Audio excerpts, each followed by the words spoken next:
निम्नलिखित में से किसमें सीजीएस इकाई के रूप में अर्घ होता है? किसमें जो सीजीएस इकाई कार्य का सीजीएस इकाई क्या होगा? अर्घ। पावर शक्ति का क्या होता है? वाट। अब गतिज ऊर्जा का भी सीजीएस क्या होता है? अर्घ। ऊष्मा का भी बोलेगा तो क्या होता है? ऊष्मा का भी जो है अर्घ होता है, ऊष्मा। अच्छा बोलेगा पावर, पावर का तो वाट होता है। पावर बराबर क्या होता है? पावर बराबर होता है वर्क बटे टाइम, वर्क बटे टाइम। या इसको बोल सकते हैं एक वाट बराबर एक जूल बटे एक सेकेंड। ये बहुत इंपॉर्टेंट है, इस तरह का क्वेश्चन अब पूछ रहा है। एक वाट बराबर को हम क्या लिख सकते हैं? एक जूल बटे एक सेकेंड।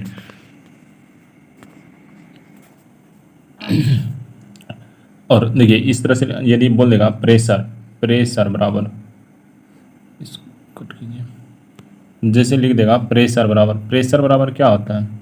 दाब बराबर बल बटे एरिया, बल बटे क्या होता है? एरिया। अब देखिए ये क्या हो गया, इसको हम क्या लिखते हैं? एक न्यूटन बटे जो है एरिया को हम क्या लिख सकते हैं? एक न्यूटन एक मीटर स्क्वायर। क्वेश्चन अब ऐसे भी पूछता है, इसको भी याद रखिए। नेक्स्ट है हाइड्रोजन और जो है हाइड्रोजन और ऑक्सीजन से जल का बनना उदाहरण है। हाइड्रोजन और ऑक्सीजन से जल का बनना उदाहरण है। ये कैसा अभिक्रिया है? ये संयोजन अभिक्रिया है। कैसा अभिक्रिया है? संयोजन अभिक्रिया है। जैसे देखिए क्या है, H ये बोल रहा है H हो गया H2 plus O2, H2 plus O2 क्या बन गया? जल, H2O। ठीक है, H2O बन गया। इसको क्या बोलते हैं? संयोजन। संयोजन को हम क्या लिख सकते हैं? ऐसे भी लिख सकते हैं A प्लस B बराबर AB, A प्लस B बराबर AB। विस्थापन को हम कैसे लिख सकते हैं? AB plus CD, B plus CD को हम क्या लिख सकते हैं? AC प्लस BD, विस्थापन इसको बोलते हैं। अच्छा ऑक्सीकरण किसको बोलते हैं? ऑक्सीकारक। अब देखिए A plus O2, A plus, या इसको लिख सकते हैं A प्लस O2, इसको हम क्या लिख सकते हैं? AO2। अब देखिए अपघटन हम किसको बोलते हैं? अपघटन अभिक्रिया। अपघटन बोलेंगे यदि AB टूट जाए किसमें?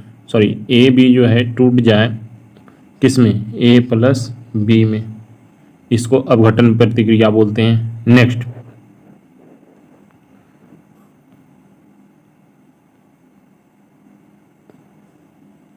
हाइड्रोक्साइड आयनों की उच्च सांद्रता वाले विलयन से कौन सा जो है कथन सत्य है? कौन सा कथन सत्य है? इसके लिए कौन सा कथन सत्य है? पहले देखिए अम्ल एक तरफ लिख दीजिए, अम्ल एक तरफ जो है क्षार, अम्ल एक क्षार। अब देखिए यह क्या करता है? H प्लस, अम्ल क्या देगा? H प्लस बढ़ जाता है, यह अम्लता बढ़ जाता है अम्ल में, और क्षार में जो है OH जो है माइनस OH इन्वर्स बढ़ जाता है। ठीक है, अब बोल रहा है हाइड्रोक्साइड जो है आयनों की सांद्रता के संबंध में निम्न में से कौन सा कथन सत्य है? इसमें जो कौन सा कथन सत्य है? इसका कथन सत्य है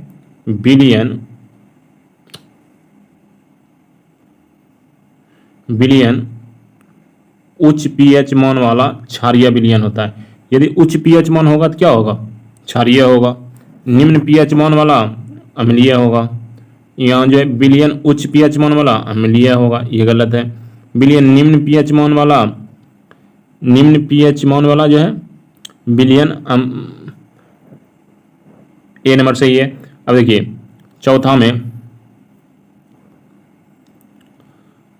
अवतल दर्पण से परावर्तन के मामले में यदि वस्तु की दूरी u बराबर क्या दे दिया है, माइनस, u बराबर दे दिया है हमको -5। अब तल दर्पण में माइनस होता है, अब प्रतिबिंब की दूरी v बराबर भी -2। तो आवर्धन बराबर फार्मूला होता है क्या, m बराबर हो जाता है -v/u, -v/u। तो कितना है, माइनस है, -2/-5, तो -2/-5, तो माइनस माइनस प्लस हो गया, तो क्या हो जाएगा, -2/5 बचा ही रह जाएगा, तो -2/5 बचा रह जाएगा, तो बी आंसर हो जाएगा। नेक्स्ट,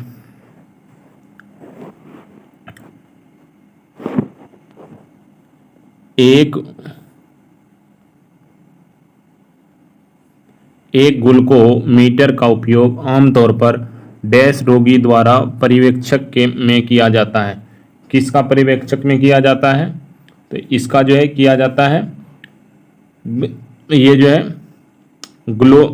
हाइपोग्लाइसेमिक में ग्लूकोज अधिक हो जाता है। क्या हो जाता है, ग्लूकोज स्तर बढ़ जाना, स्तर जो है बढ़ जाना। अच्छा बोलेगा, ग्लूकोज स्तर जो है कम किस में होता है, ग्लूकोज स्तर जो है कम किस में होता है, सॉरी ये हाइपोग्लोसस में जो है ग्लूकोज स्तर जो है घट जाता है। क्या होता है, घट जाता है।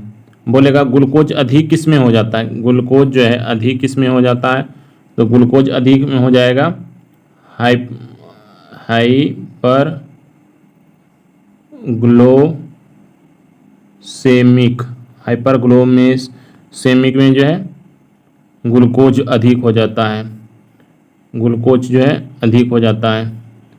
C6H12O6 जो है अधिक हो जाता है। क्या हो जाता है, अधिक। नेक्स्ट देखिए, हेपेटाइटिस बी किस में होता है, यकृत में हो जाता है। नेक्स्ट देखिए, बर्फ से जल में अवस्था का परिवर्तन के साथ होता है, बर्फ का जल में अवस्था के परिवर्तन के साथ होता है ऊष्मा का जो है अवशोषण। क्या होता है, ऊष्मा का अवशोषण। देखिए पहले क्या होगा इसमें, जैसे जल हो गया, या पहले बर्फ से ही शुरू कीजिए, बर्फ, फिर जो है अवशोषण, मतलब जब देंगे इसमें तब जो है बर्फ के बाद क्या होगा, जल के बाद जलवाष्प, ये सारा किससे होगा,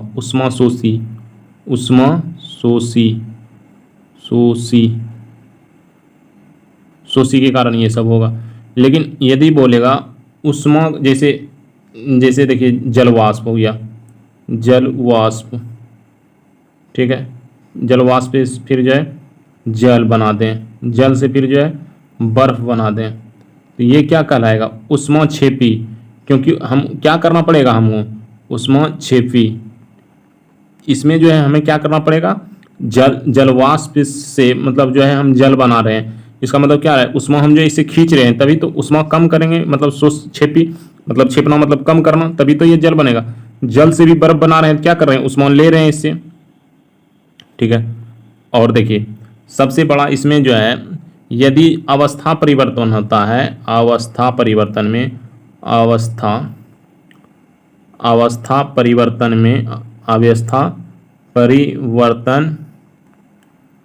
के दौरान, अवस्था परिवर्तन के जो है दौरान ताप नियत रहता है, ये इंपॉर्टेंट है, लिख लीजिए। नेक्स्ट, परिपथ में जो है समकक्ष प्रतिरोध कितना है।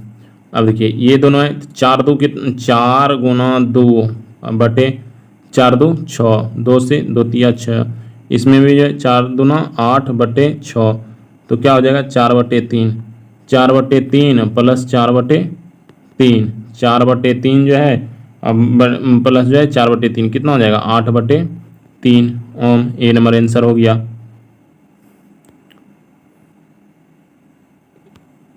केपलर के तीसरे नियम को क्या बोलते हैं? देखिए, पहला नियम कक्षाओं का नियम, पहला नियम था कक्षा का नियम। केपलर का दूसरा नियम क्या था?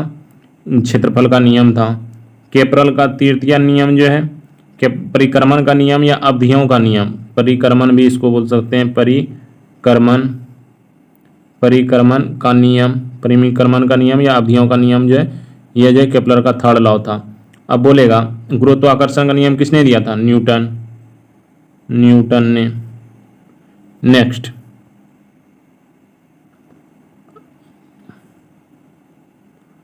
किस स्थिति में धनात्मक कार्य कम से कम प्रतिरोध के साथ किया जाता है? किस स्थिति में जो है धनात्मक कार्य जो है कम से कम कार्य में किया जाता है? अब देखिए, 3 अवस्था हो सकती है। इसका तो पहले आंसर लिख लीजिए, मानिए इसका, जब एक पका हुआ फल एक पेड़ से गिर रहा है, किस स्थिति में धनात्मक कार्य कम से कम प्रतिरोध में कर रहा है? तो पेड़ से गिरने में जो है सबसे कम बल लग रहा है। सबसे अधिक बोलेगा हेलीकॉप्टर जमीन से उड़ने पर उठने में लग रहा है सबसे अधिक, सबसे जो है अधिक प्रतिरोध, अधिक प्रतिरोध, अधिक प्रतिरोध, प्रतिरोध।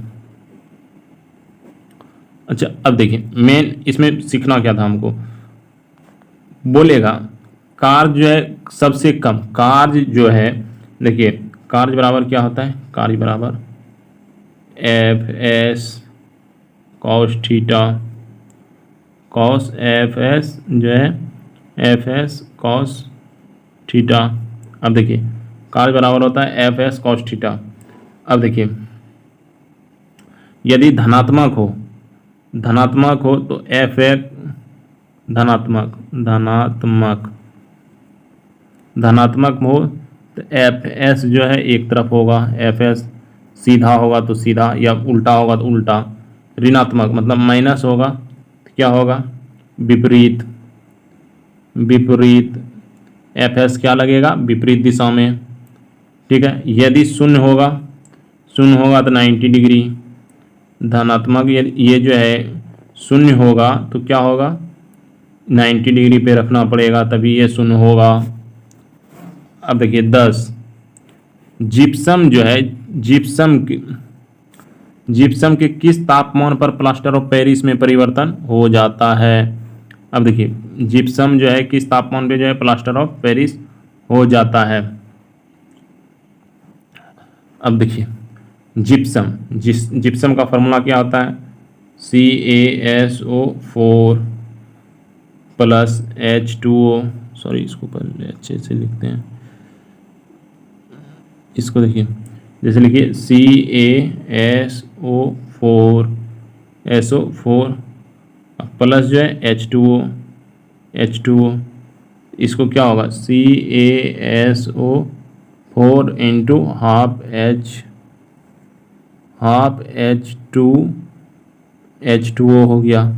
अब बोलेगा 100 डिग्री सेल्सियस हो, 100 डिग्री सेल्सियस हो, 373 जो है केल्विन हो, इसको 80 रोमर भी बोल सकते हैं, रोमर, या 212 डिग्री फ़ारेनहाइट, 212 डिग्री फ़ारेनहाइट भी सभी से जो है इतना होता है। इसमें क्या मारेंगे? 273 मारेंगे, सॉरी इसमें 273 नहीं 373, कितना मारना है? 373।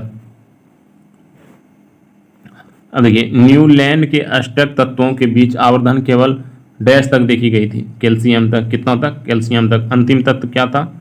अंतिम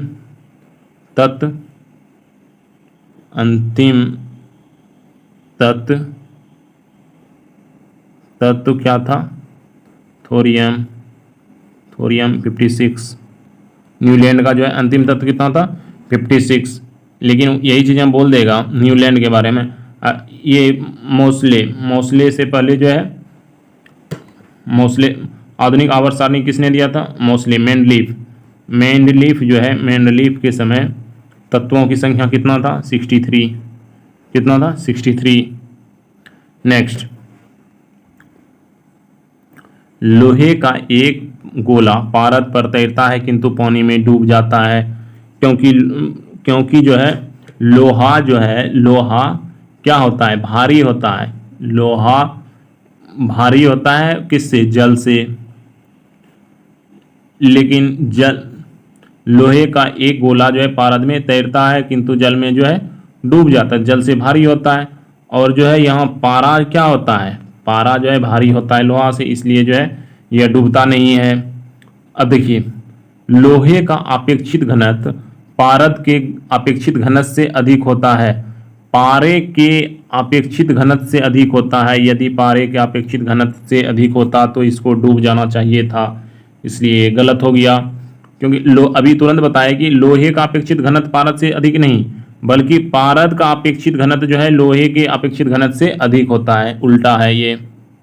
तो इसमें इसका आंसर क्या हो जाएगा, ए सही है, आर गलत है। देखिए, अब बोल रहा है मनुष्य में बदले जाने वाली दांतों की संख्या कितनी है, 20। अब देखिए, बचपन वाला दांत कितना है, बचपन 20, और अभी कितना होता है, 32। टोटल बोलेगा मनुष्य के जीवन काल में कितना दांत जन्म लेता है, 52। बोलेगा मनुष्य के जीवन काल में कितना दांत जन्म लेता है, 52। नेक्स्ट, जीवाश्म ईंधन के जलाने पर मुक्त होने वाले कार्बन, नाइट्रोजन और सल्फर ऑक्साइड डैश ऑक्साइड होते हैं। कौन सा ऑक्साइड, ये होते हैं। पहले इसका जो है ये जो है अलग अलग बनाइए। ये जो है अम्लीय,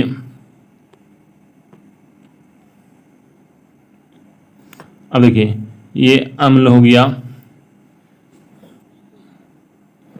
एसिड बेस, और जो है उदासीन, न्यूट्रल इसको लिख देते हैं एन से। अम्लीय में कौन आता है, SO2, SO3, CO2, NO2। Base मतलब क्षार, क्या आता है, Na2O, LiO, MgO। इसमें क्या आता है, उदासीन में CO, NO, H2O।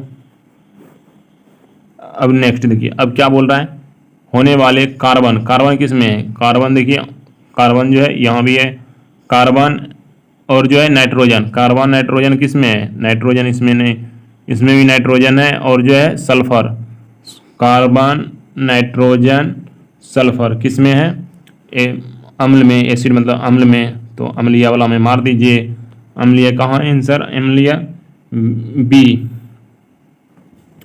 अच्छा, उभयधर्मी का बात करेगा तो क्या होगा, Al2O3, ZNO, दूसरा जो है PbO2। नेक्स्ट,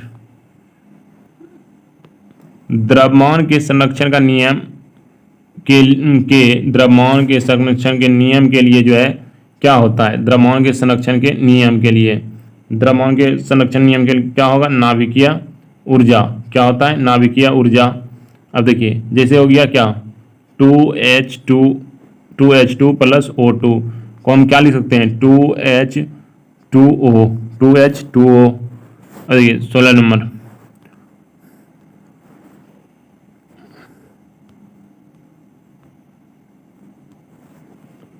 परमाणु में कोई भी 2 इलेक्ट्रॉन में सभी 4 क्वांटम संख्याओं के लिए समान मान नहीं हो सकते। इसे कहा जाता है,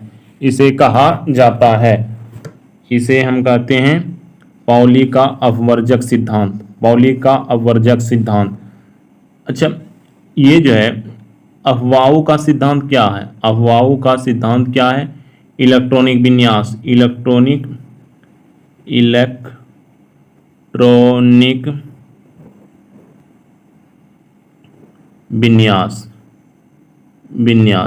अब नेक्स्ट, हुंड का नियम क्या है, हुंड का नियम है कक्षक को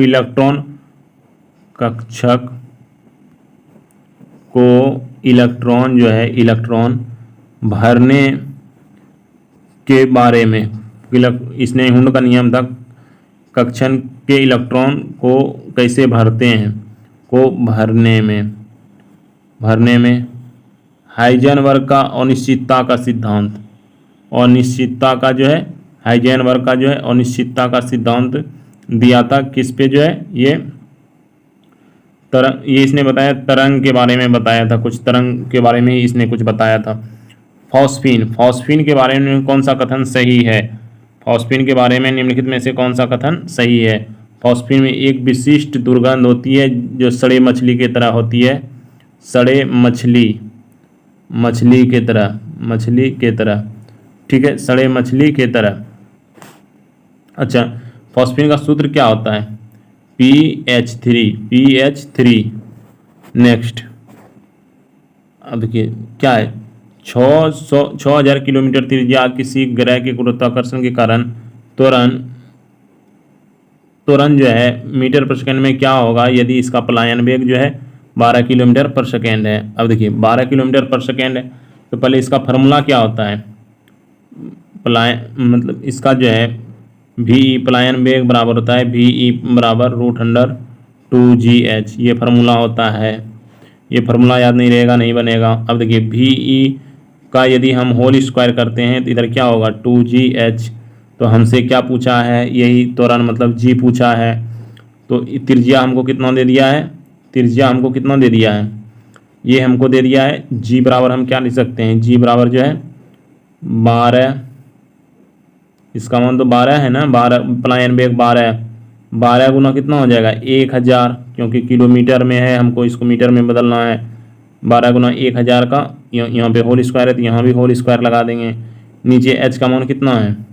H का मान 6000 है, 6000 लिख दिए 6000 के अब देखिए ये तो 2 भी तो नीचे रहेगा, 2 भी नीचे आ जाएगा, और ये किलोमीटर में है, इसको भी मीटर में बनाएंगे तो क्या होगा 10 पे पावर जो है 3।